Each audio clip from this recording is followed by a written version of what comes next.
You've entered BOOKSTORM with Kristen Civiletto and me, Chris Storm. This is a podcast devoted to best-selling books that matter, books that make a difference.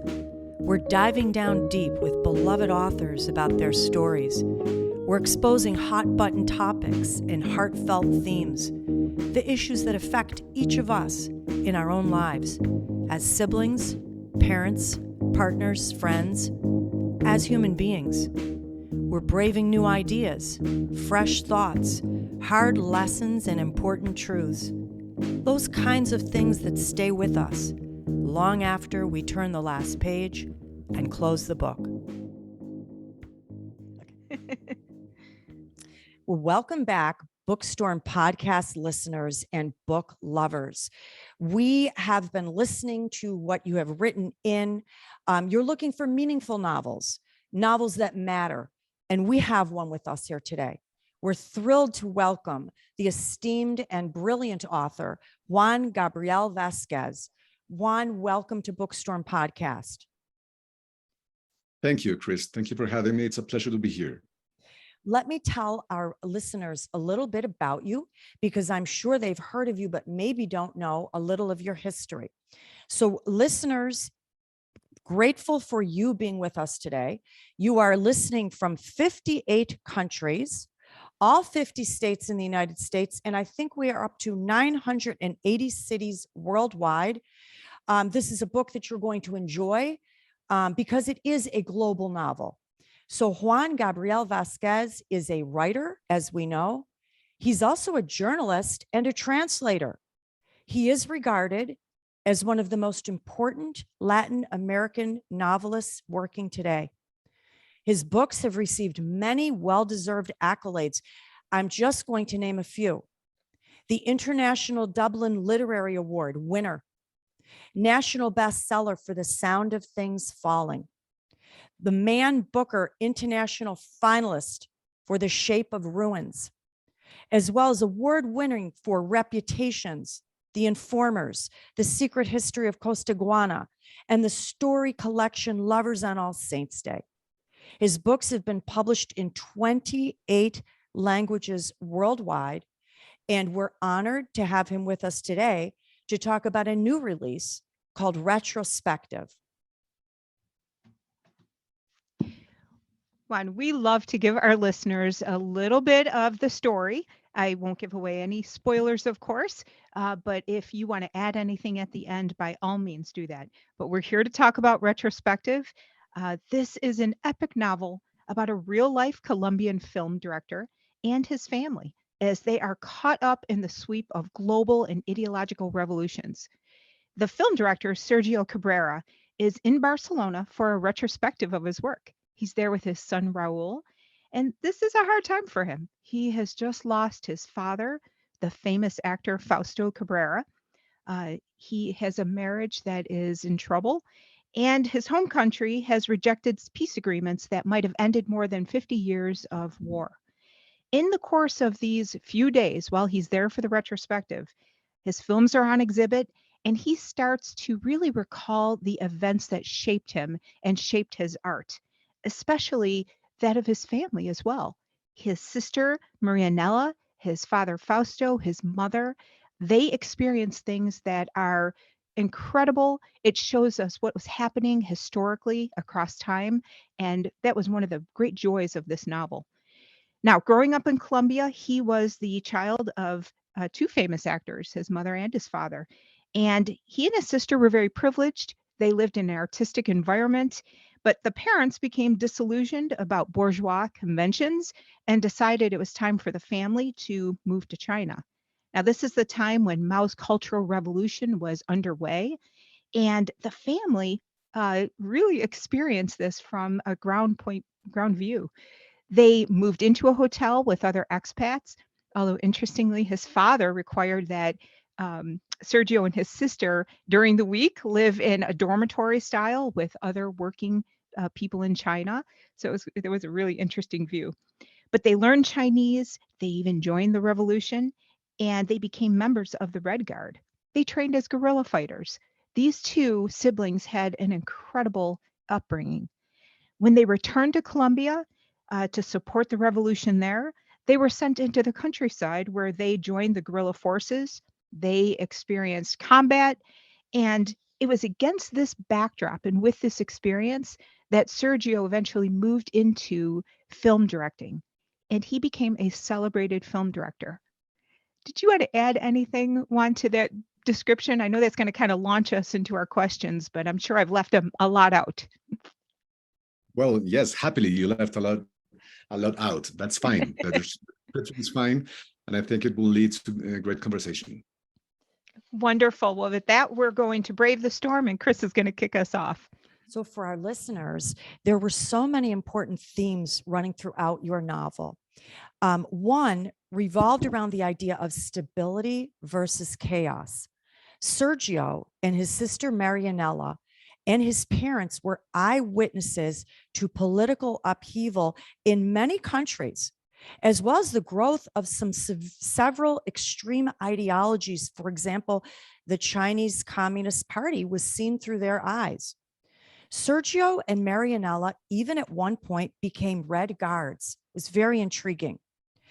As the writer and actual historian of this family, what do you think this experience taught them about the power and about the ability of everyday citizens? One thought struck the reader so hard. Our lives are defined by ourselves just as much as by outside forces. Was this true for the family? I think it was. And I think it's also one of my obsessions as a novelist. It has been since my first novel, The Informers. I became aware many years ago of the existence of these forces that shape our private lives in ways that we don't always or almost never control. And I think, in a sense, if I write novels, it's because I think novels are the genre where these forces can be described and explored and understood better than in any other one of the ways we have invented as human beings to narrate reality. This book is about, it started as being about one single man, Sergio Cabrera, famous filmmaker, who I met at the beginning of this century, but when we became friends, beginning in 2012, more or less, I started to realize through conversation, through little snippets of his conversation, that his life was not what I expected it to be, that there was a whole life before the life of the filmmaker, and that this life was not only a huge adventure, a great adventure, political, social, personal too.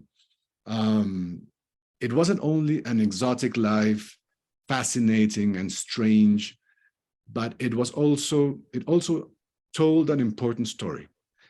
It told a story that was useful for thinking about the world in the 20th century, the impact of ideologies on our private lives, the way political upheavals have been communicated all over the world. There is a relationship between the Spanish Civil War and the South American revolutionary movements of the 60s. There is a relationship between communist China in the 60s and the Paris of 1968, which was in its own sort of upheaval. There is a way to look at our own history in the 20th century, whose consequences we are dealing with today,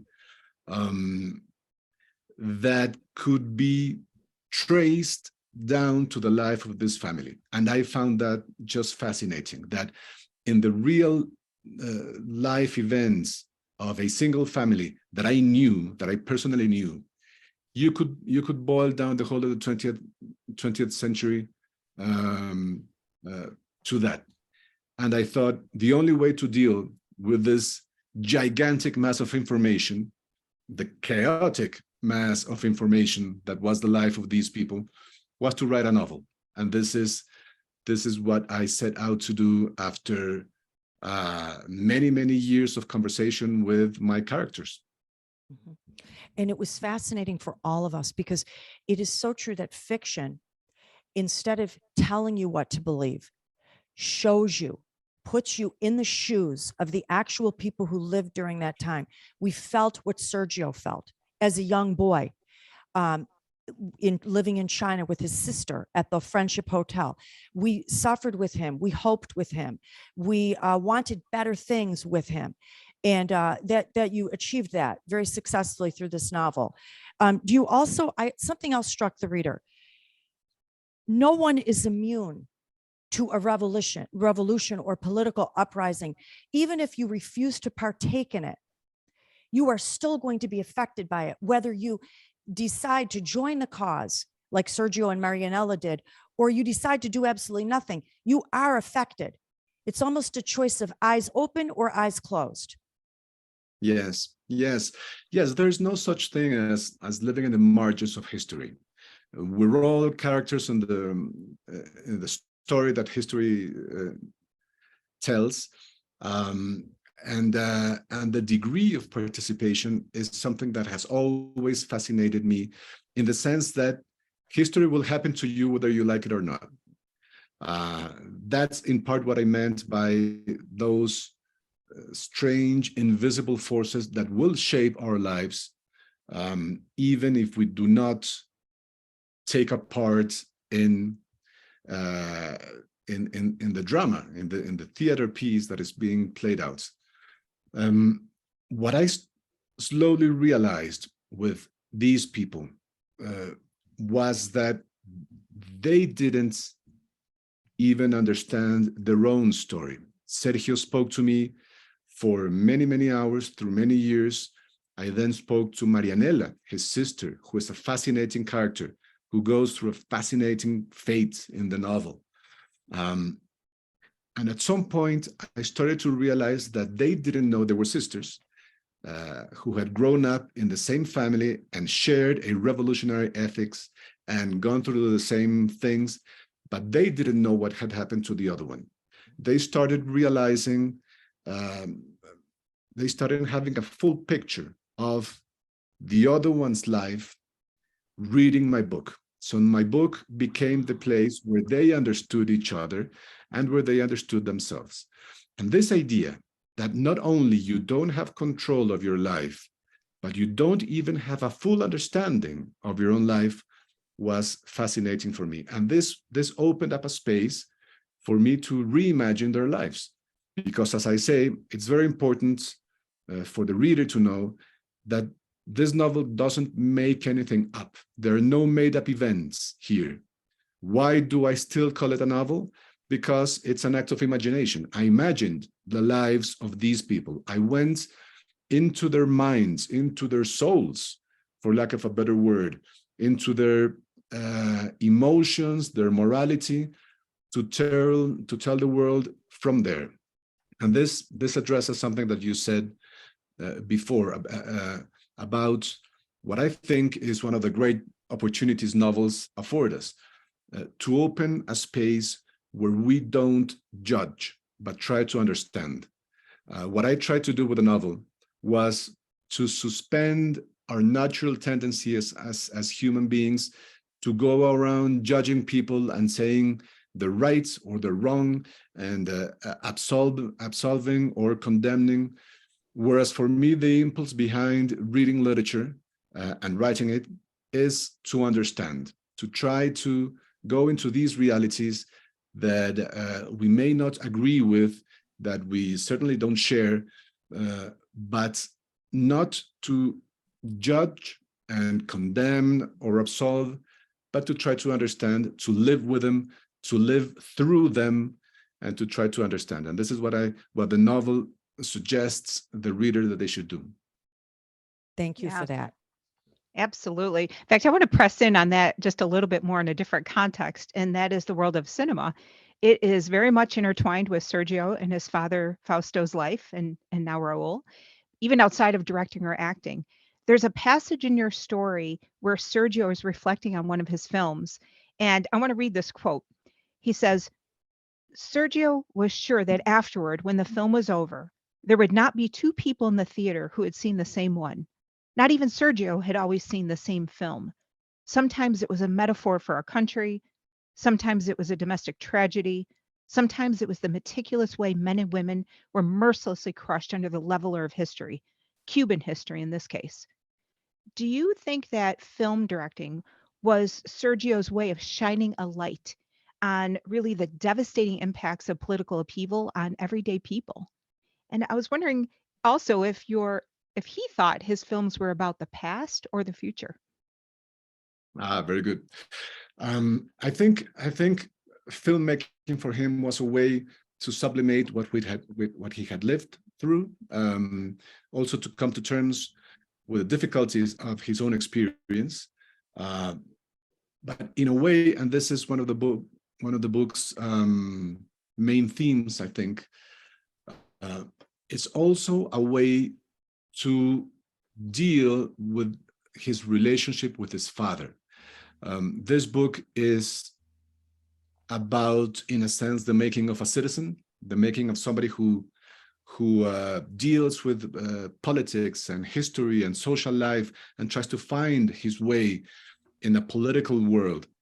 But it's also about family. The book is also about people being fathers and sons and husbands and wives and friends and siblings in a very complicated world. When I realized that my friend's relationship with his father was twofold. It was, on one hand, the relationship with a mentor who had taught him all he knew about filmmaking, about the scene, about directing actors, about telling a story through images. But his father was also the person he had inherited his politics from. His father was also his main political influence. His father had taken the decision to educate his children in communism, to take them to communist China, to make them indirectly join the Colombian guerrillas. So he was, for Sergio, as a political presence, he was a figure of tension and conflict associated with many difficult memories. But as an actor, as a theater producer, as a TV pioneer in Colombia, he had taught Sergio his craft and his art and his way of being in the world after the violent events. And that was a double influence that was in conflict. Those two things were in conflict in Sergio's life. So just that meant that his life as a filmmaker was, in a sense, an answer to his previous life as a revolutionary.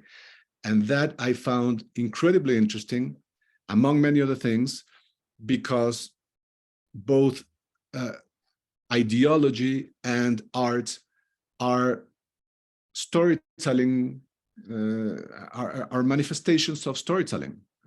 What you do with ideology and what you do with filmmaking or novel writing or whatever is just tell stories and try to make people live in your stories. And these types of narratives, political and creative, are often at odds. They try to do different things in different ways, but they always try to seduce the audience. And I just find that fascinating. Very much. In fact, I haven't seen the films directly, obviously, but it seems like he was exploring those inward themes as well as those outward themes. And depending on how you've been prepared in life and your experiences, you were seeing into that different things. So it's fascinating. You know, I thought it was very interesting, the relationship between Fausto, Sergio, and also Raul, and how Fausto's initial dreams and hopes seemingly passed down from one generation to the next. And I don't think it's a spoiler to say that Fausto left Sergio and Marianella a series of letters that they clung to and recited and read and reread. And part of me, as the reader, thought, how heartwarming. But also part of me thought, was Fausto imposing his beliefs and his dreams upon his children? And to what extent, for all of us in the real world, do we respect our parents? Do we honor them and listen to them? But to when are we allowed to say, I don't think that is my future. I want a different future for myself.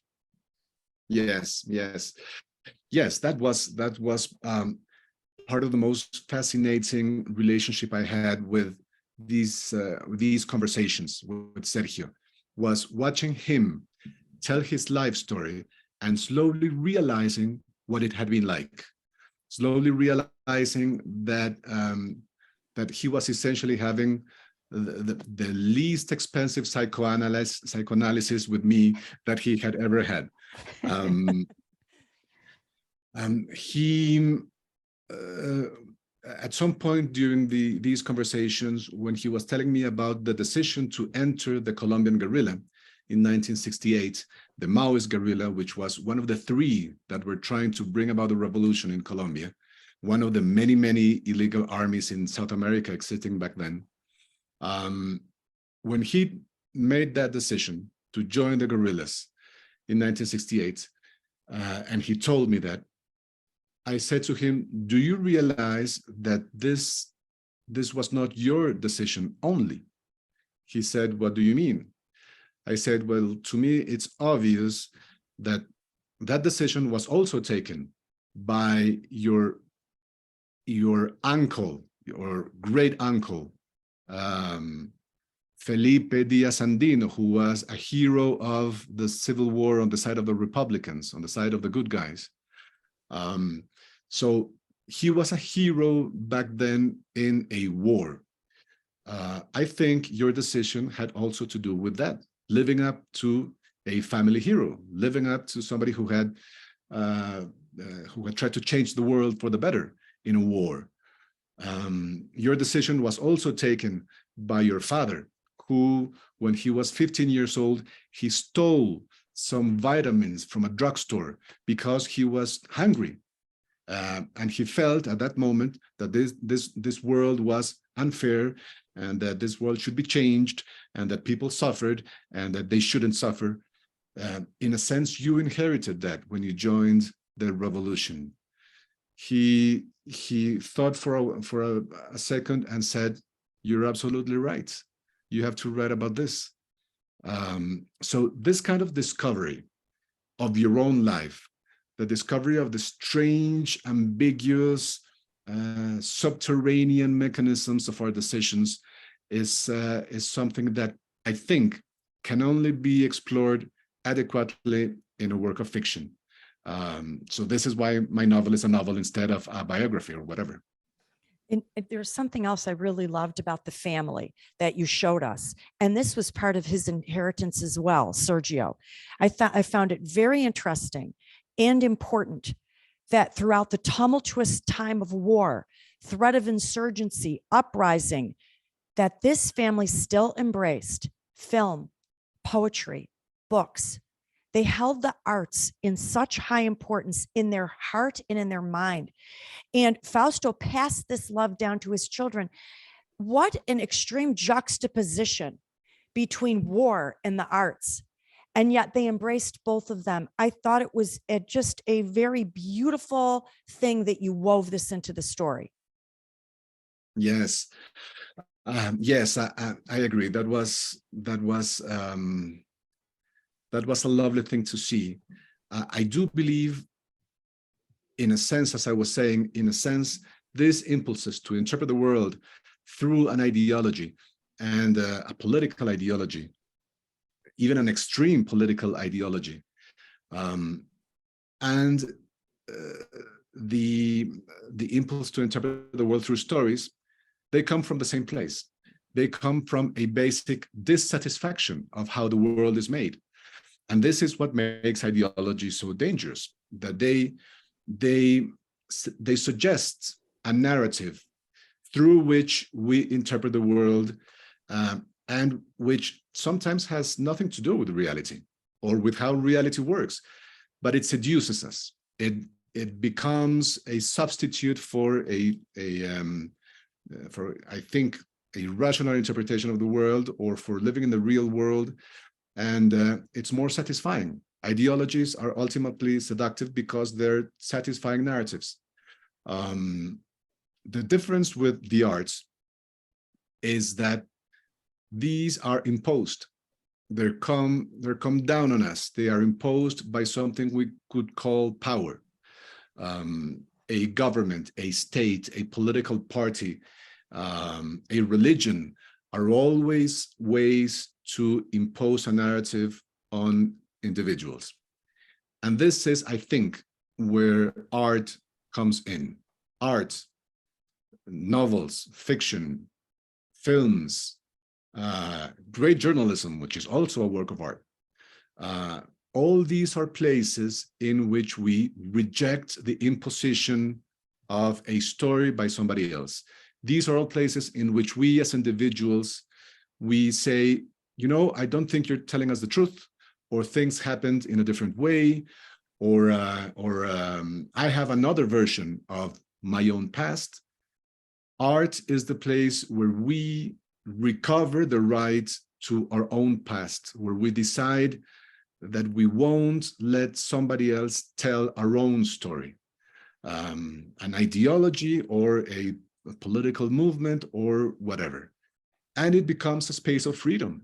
Art is essentially a space of freedom because of this, because it's narrative freedom. We are trying to live through art in the story that we feel accurately represents us, not the story that's being imposed by somebody who has the power to do so. Mm-hmm. Very beautifully and well said. Thank you. Yes, in fact, Chris and I were just talking about Hitler's suppression of modern art and some of these new thoughts coming into the scene, and how it was important to maintain power to squash that. So as you were talking, that's what I was just thinking about, our discussion about that recently. I would love to talk to you about the rest of the quote that I read earlier. And it's a beautiful passage, first of all, from a literary standpoint, but also beautiful because it highlights something I don't think a lot of people appreciate and understand fully, and that is the fate of Latin America and how tied it is to the rest of the world. And so if you will indulge me, I want to read this quote. Except that Cuban history was never just the history of Cuba. It was also the history of the United States, the history of the Soviet Union, the history of a war we call cold, in spite of the fires it ignited all over the continent. In Cuba, and Nicaragua, and Guatemala, in Chile, and also in Colombia. And in a certain sense, it was still igniting them, of course. No, history was not a leveler in Latin America. It was a flamethrower, and it kept burning the continent as if the operator had gone mad and no one was brave enough to stop him. Why is Cuba and Latin America generally so important to world politics? Are the world's powers acting out? I mean, could you kind of make that tie for us? Yes. Well, this was a moment, the novel tries to capture 50 years in the history of the world that I don't think have ever been put together in such a way before in Latin American fiction. And it goes to answer important questions about the way our dynamics in the 20th century worked. The relationships between the Civil War in China, the Spanish Civil War and Communist China, and Marxist guerrillas in South America trying to do the revolution. All these episodes are different in their actors, are different in their nature, but are communicated through the strange links of history, and there's something to be understood there that is very important for our understanding of our present moments and of our relationship as citizens of the world. How do these things work? How does the famous butterfly effect work? in which if a butterfly, flaps its wings in one side of the world, then on the other side you will have a hurricane, tempest. This is a metaphor, but it's a beautiful metaphor because it's true. We live in an interconnected world. Things have consequences that are unintended. History is about that. Tolstoy in War and Peace wrote beautiful pages about how history works, how it's never the product of one single mind, all powerful over a society making decisions. History is chaotic and irrational, and it's unexpected, and it doesn't work how we would like it to work. And something that happens in South America will have consequences in the US 30 years later, and the other way around. When we understand this, I think we gain insights into our societies, how they work, and we, this is the little optimist sitting on my shoulder talking. We might make better decisions as citizens when we realize how much of an impact our local politics have on the politics of the world. A novel is always about individuals. A novel is always about the private world of a man or a woman. A novel is about families and things that do not take place on the public arena. If you want to understand that strange territory that we call the past which shapes our present lives always, great historical writings, great journalism is essential. But if you don't have novels, if you don't have fiction, there's always a part that we will miss. There's always a part of the picture that would stay in the dark. So novels afford us an understanding of parts of our experience, of our common experience as human beings, without which our understanding of the past is incomplete. And this is why I still write fiction, because I believe that journalism and history go a long way in teaching us what we are. But there are things that are left unexplained if we don't have novelists. So that's what Retrospective is trying to do. I agree. We cannot escape our past as individuals and as a country. And I think it's very important that in order to make sense and grow and mature, we have to understand that past. And I agree with you 100%. We can use, the arts to understand it. We've got to have that understanding, though. And, Chris and I were talking a little bit this week about this after reading your book. We both remember in the 1990s reading like the Christian Science Monitor and other newspapers that were closely following what was happening in Latin America. And all of those themes are resonating today. And like you point out, we're dealing with the impacts of decisions made then and happenings then. That's quite true. Absolutely. And I love what you said about fiction, because BOOKSTORM podcast is a very big lover of novels. And like you, we believe that these books resonate with us today. We talk here about books that matter because they're books that inspire. They're books that change lives. You're discovering something of someone else, but you're discovering something of your own self as well.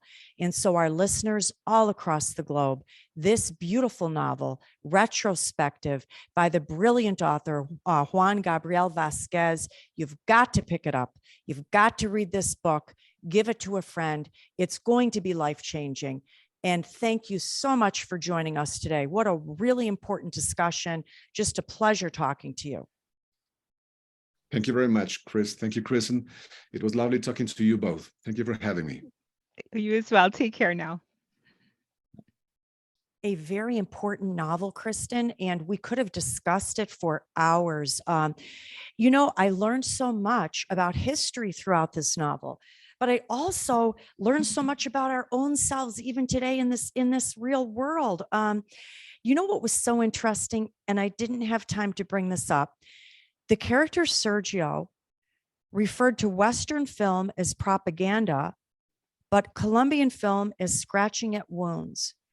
And I found this to be so intriguing because we do look at a lot of films for entertainment purposes and fiction books too.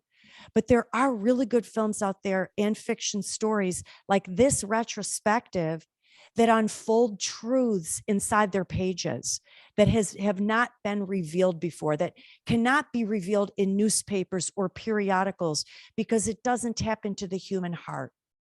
And I just thought this was just intriguing to look for those books and look for those films that are not always just entertaining or propaganda, but that really delve into past truths. Oh, absolutely. Especially because it's important to have different perspectives, even on the same events, right? Because, first of all, we have to live with others in understanding. We have to understand what was motivating those choices.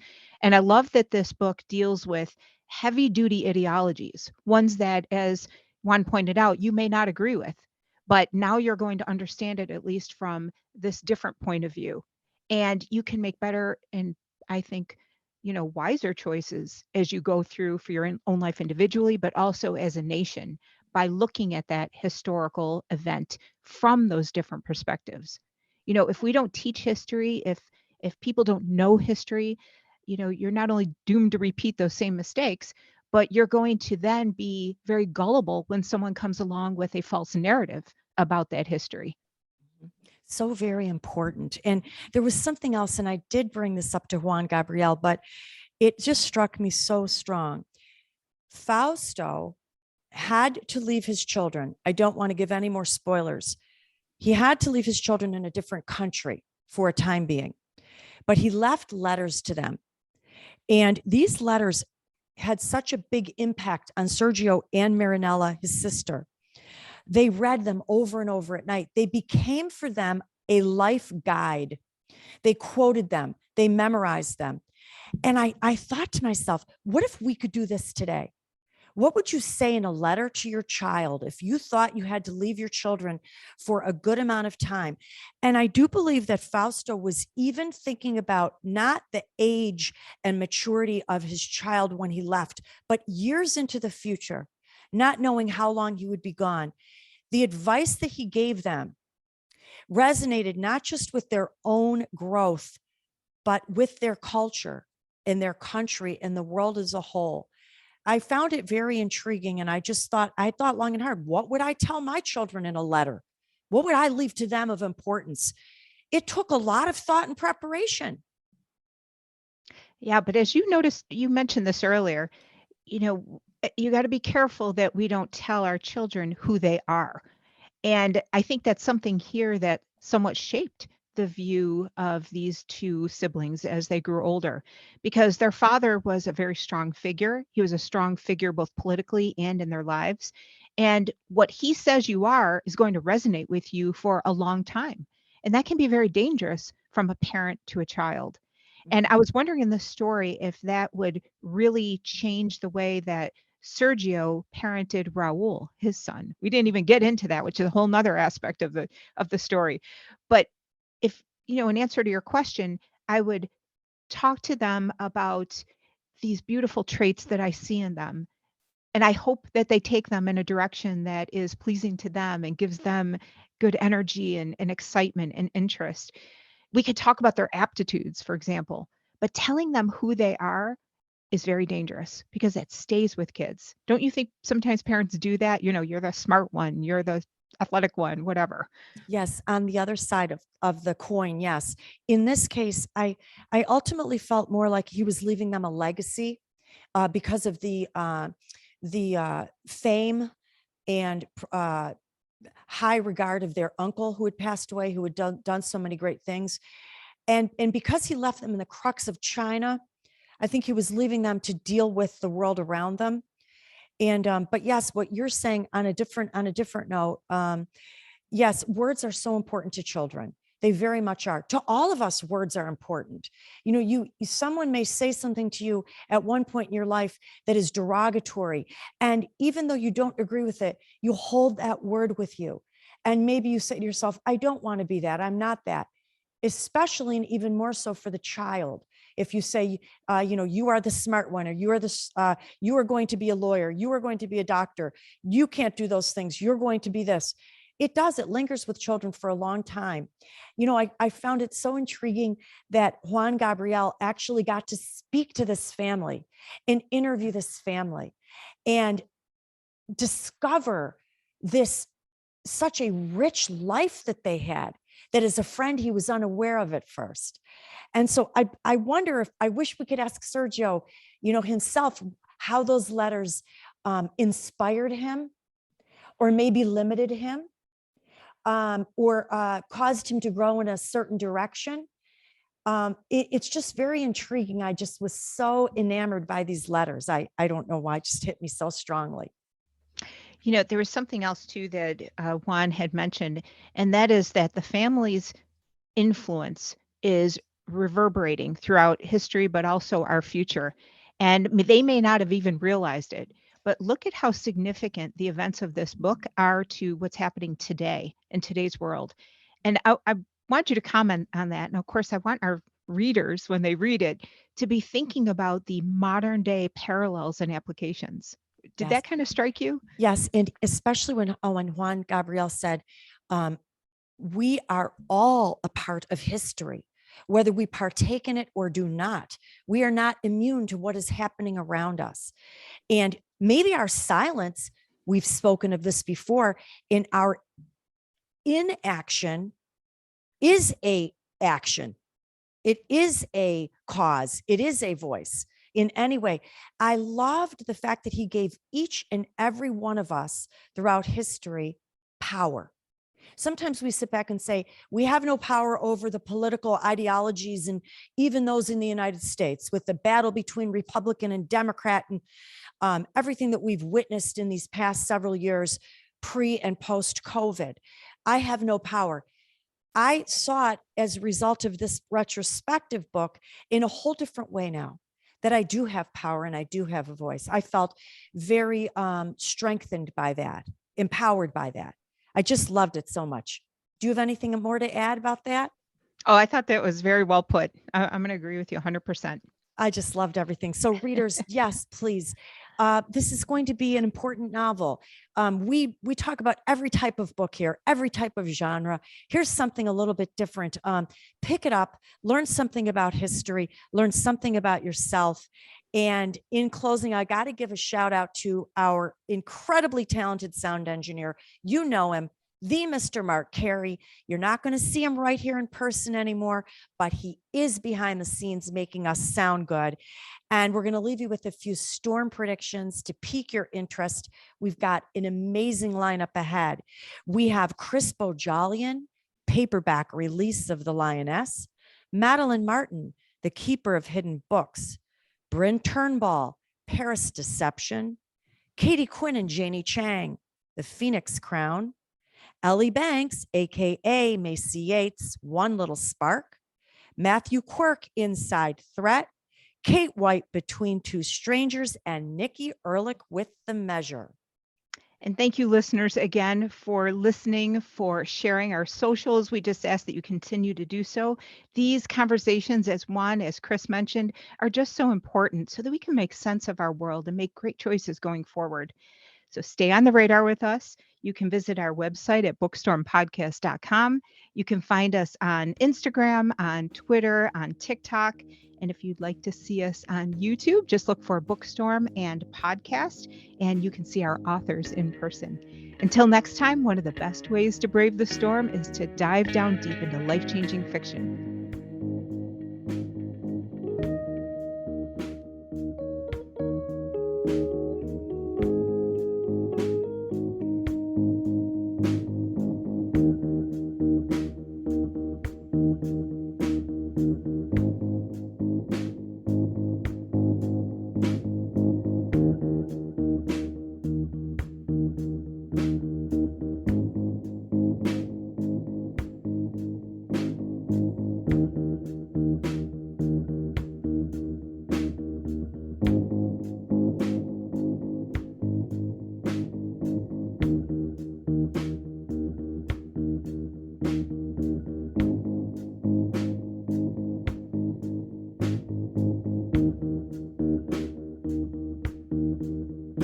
you.